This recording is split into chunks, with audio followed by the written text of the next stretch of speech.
whole trip down obviously I was quite anxious and was quite emotional because my auntie met me at the airport, which was lovely. I've never had to deal with heart stuff on my own before.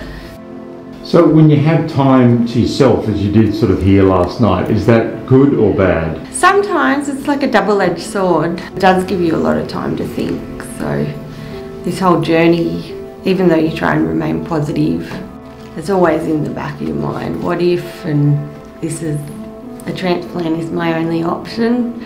So if that goes belly up, I don't even want to think of the other outcome, but it's hard some days. You try and be positive and optimistic, but you do have that always in the back of your head. We're such social people, and it hit us this week that we've probably been a little bit too relaxed with being careful about the virus. It's everywhere up here as well. And it's been really difficult because we've actually had to second guess our friends. Throughout this journey, there's been friends that I've had for years, like 25 years, that I no longer speak to because they had different views on the vax and they didn't take my health seriously. And I've had people that I've called my good friends for years make comments like, why should everybody suffer just because the small minority of vulnerable people, without them even realising that I am one of those vulnerable people. Open-ended question, but I guess how quickly...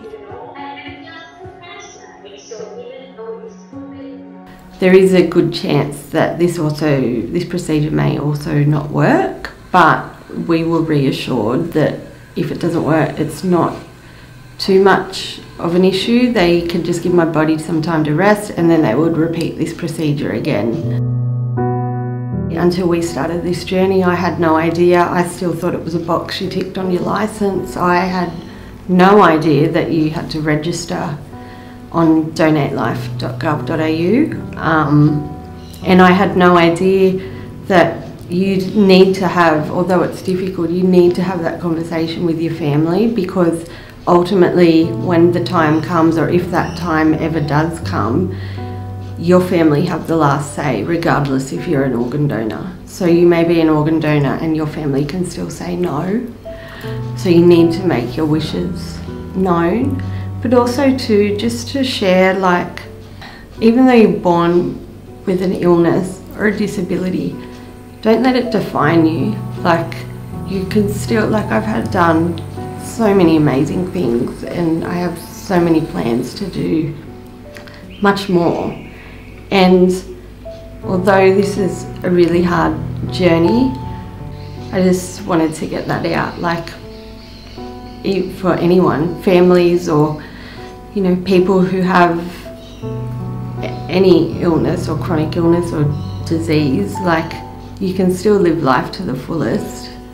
Yeah, your illness doesn't have to define you.